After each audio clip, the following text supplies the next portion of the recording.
She may have known better days when she was in her prime. She may have known better days once upon a time. In 1898, a reader picking up H.G. Wells's The War of the Worlds would have found very little of its imagery familiar. This was a readership who owned no automobiles, had limited access to electricity, and had likely never witnessed wide-scale urban destruction in the vein of Wells's narrative.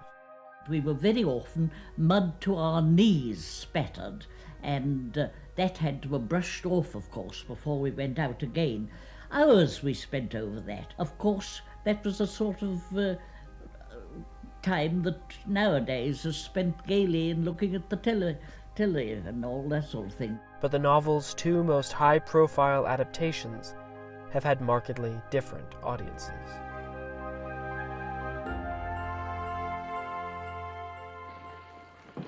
There's only one thing that'll stop the Martians.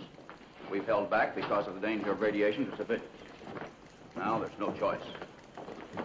The White House will confirm an order to use the atom bomb. 1953's The War of the Worlds, directed by Byron Haskin, is plagued by Cold War paranoia. It was envisioned by a generation of Americans who had seen the destruction of German blitzkrieg, had known the horrors of the Holocaust. Every effort against the tremendous power of their otherworld antagonist ended in the same frantic rout. As the Martians burned fields and forests and great cities fell before them, huge populations were driven from their homes. The stream of flight rose swiftly to a torrent. It became a giant stampede without order and without goal. It was the beginning of the rout of civilization, of the massacre of humanity. The story was again reinvented in 2005 with the Steven Spielberg-directed blockbuster in which the space invaders level New York City blocks in a manner which might look startlingly familiar to anyone who had witnessed the destruction of the World Trade Center just 4 years earlier. Get out! Get out! Get out! Get down! Stop the terrorists! Just get up! Get down! Get down!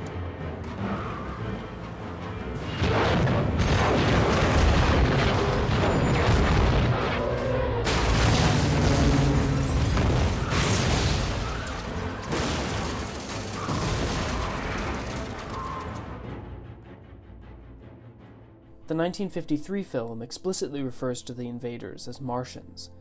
The popular retro-futurist aesthetic of the time results in sleek-looking, hovering war machines. The iconic heat ray is visualized as a beam of red light, which reduces its victims to scorched shadows, eerily reminiscent of death at the hands of an atomic bomb.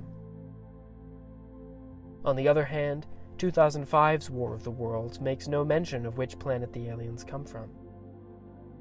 While, unlike their novel counterparts, the invaders don't consume human blood for sustenance, Spielberg's film instead provides the extraterrestrials another reason for humanity's exsanguination: the watering and cultivation of the mysterious red weed.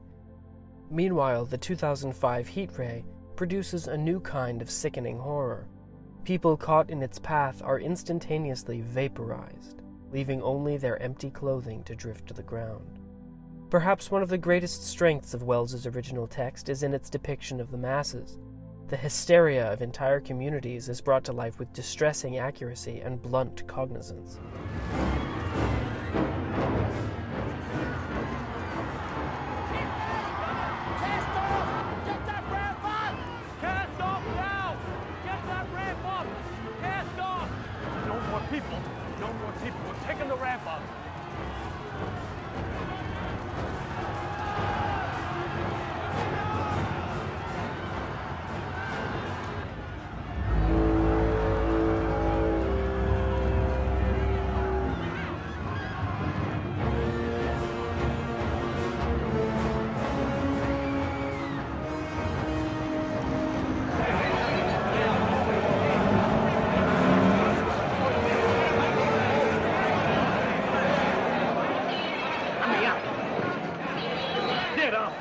I'll give you $500 for the place.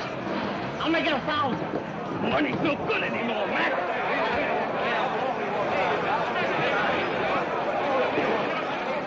But despite their differences, both movies end with the same phrase. After all that men could do had failed, the Martians were destroyed and humanity was saved by the littlest things which God in his wisdom had put upon this earth.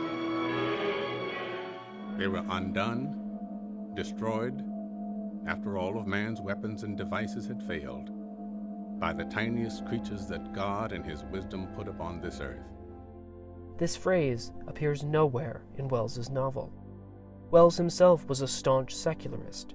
His work is heavily inspired by the writings of Darwin and the, at the time, newly popularized theory of evolution. The death of the Martians in the novel is meant not as an argument for the existence of God, but as a disruptive appropriation of Deus ex machina without Deus. We know that there are no invaders coming to us from Mars. There are no spacecraft buried under New Jersey, and no heat rays will obliterate our landmarks.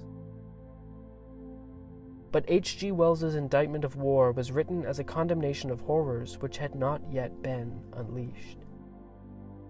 In the 1890s, Wells's readers found his descriptions of wanton destruction unrealistic, and comically so.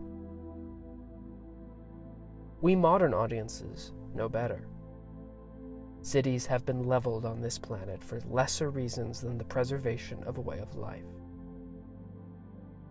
Communities have been shaken, people have been hunted, and unfathomable technology has been used to murder tens of thousands of people in the blink of an eye. Wells wasn't writing about monsters from Mars. What's the biggest change of all you've seen? The biggest change? Everything. Nothing is the same. Everything is changed.